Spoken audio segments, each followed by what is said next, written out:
안녕하십니까. 학부모 진학 코칭 아카데미에서 특별 전형. 이번 강의에서는 특성화고 전형에 대해서 강의를 진행할 한림고등학교 교사 이승주입니다.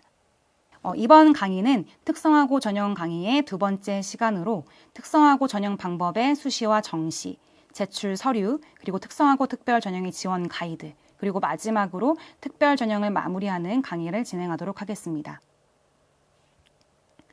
우선 특성화고 전형 방법에 대해서 알아보도록 하겠습니다. 여타 다른 전형과 마찬가지로 교과와 종합의 경우 대부분 학생부 100%나 서류 100%로 선발하기는 합니다. 하지만 건국대의 경우처럼 서류 70%와 학생부 30%를 일괄 합산하여 선발하기도 합니다.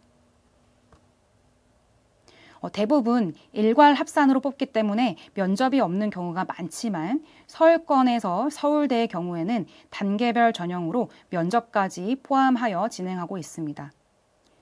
지방거점 국립대의 경우도 서울대처럼 단계별 전형으로 면접을 진행하는 학교도 있으니 이에 대비할 수 있기를 바랍니다. 다음은 정시에 대해서 알아보도록 하겠습니다. 서울권 주요 대학의 정시 선발 방법을 보시면 거의 수능 100%를 반영하고 있다는 사실을 보실 수 있습니다. 다음은 특성화고 전형의 제출 서류에 대해서 알아보도록 하겠습니다. 저소득층이나 농어촌 학생에 비해서 서류는 간단한 편입니다. 제주대의 예를 들어서 설명을 드리자면 모집 요강의 맨 뒤에 특성화고 졸업자 전형 지원 자격 확인서라는 서식이 첨부되어 있을 텐데요.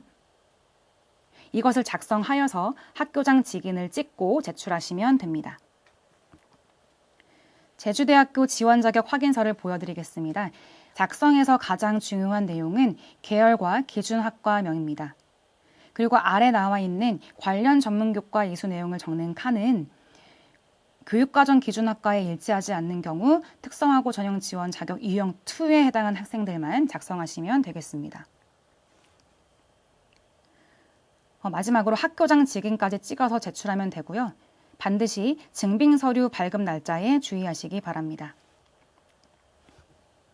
다음은 건국대의 경우입니다. 여기는 기준학과 인정 확인서라는 이름으로 사용이 되고 있는데요. 건국대학교의 경우에는 고교의 전공과 재학 기간까지 적게 되어 있고요. 그리고 건국대의 경우는 특성화고 지원 자격 요건 중 유형 2에 해당하는 학생만 작성하라고 유의사항에 나왔습니다. 즉 1번 항목에 보시면 고등학교에서 설정한 기준 학과가 모집 단위별 기준 학과와 일치하지 않는 경우에만 제출합니다. 라고 설명이 되어 있습니다. 그렇기 때문에 특성화고 학생들이 대학 원서를 쓸 때 가장 중요한 것은 반드시 선생님과 상담을 해서 이런 서류를 제출해야 되는지 안 해도 되는지를 판단하시기 바랍니다. 다음은 특별전형 지원 가이드입니다. 우선은 자신의 대입 전형의 방향성을 정하는 것이 가장 중요하다고 생각됩니다. 특성화고 졸업 후에 바로 대학 진학을 할 것인지 취업 후에 특성화고졸 재직자 특별 전형으로 지원할 것인지 고민할 필요가 있습니다. 두 번째로는 특성화고 단일 특별 전형인지 혹은 기회균형 전형 안에서 특성화고 졸업 예정자 전형으로 지원할지 모집 요강을 상세하게 확인할 필요가 있습니다.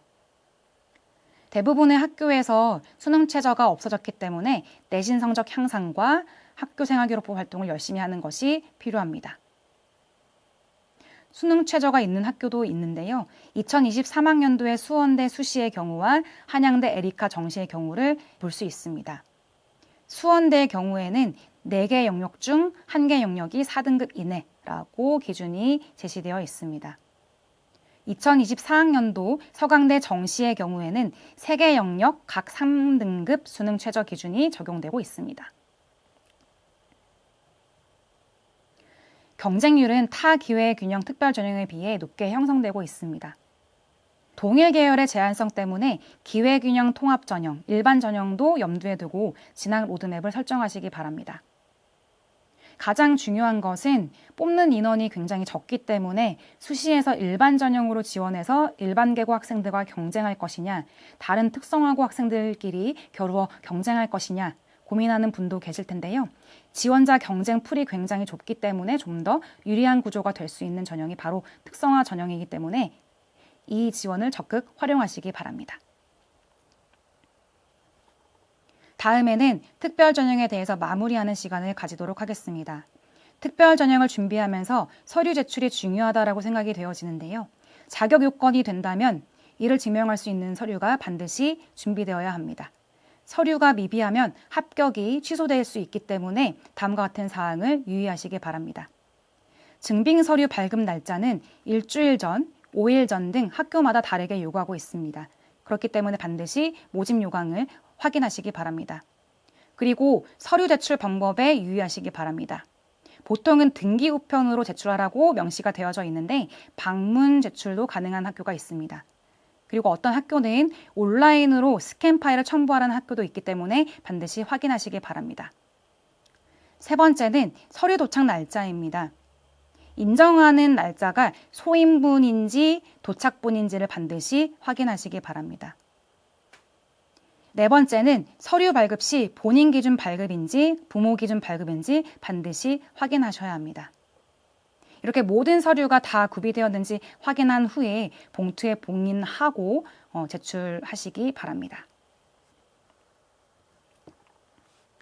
특별 전형은 소수의 인원을 뽑기 때문에 작년도 합격 등급 컷이나 사례를 찾기가 힘든 게 사실인데요. 대학교에서 입시 정보를 공개하는 경우도 있습니다.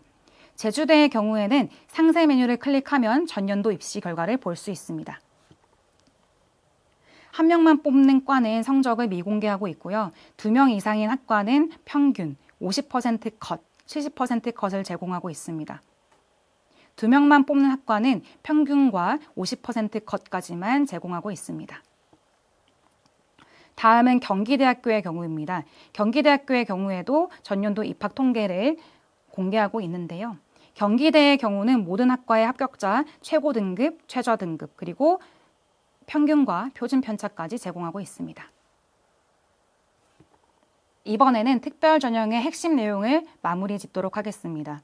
가장 중요한 것은 지원 자격에 해당하는지 여부를 확인하는 것입니다. 두 번째는 충실한 학교 생활을 한 학생에게 우대하는 전형이니 학교 생활을 열심히 하도록 합니다.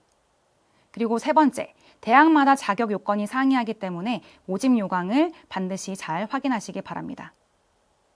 네 번째, 필요 서류를 제출할 때 발급 날짜와 제출 방법, 제출 기한 등을 반드시 확인하시기 바랍니다. 다섯 번째, 기회균형 전형은 일반 전형에 비해 등급 컷이 낮습니다. 그리고 선발 인원이 작아서 변수도 큽니다. 그렇기 때문에 수시 6장을 모두 기회균형으로 사용하는 것은 지양하고 있습니다. 일곱 번째, 소수 인원을 선발하기 때문에 합격 등급 컷 정보가 제공되지 않는 경우도 많기 때문에 반드시 담임 선생님과의 상담을 통해서 자기가 원하는 학과와 대학을 결정하시기 바랍니다. 여기까지 특별 전형에 대한 강의를 마치도록 하겠습니다. 감사합니다.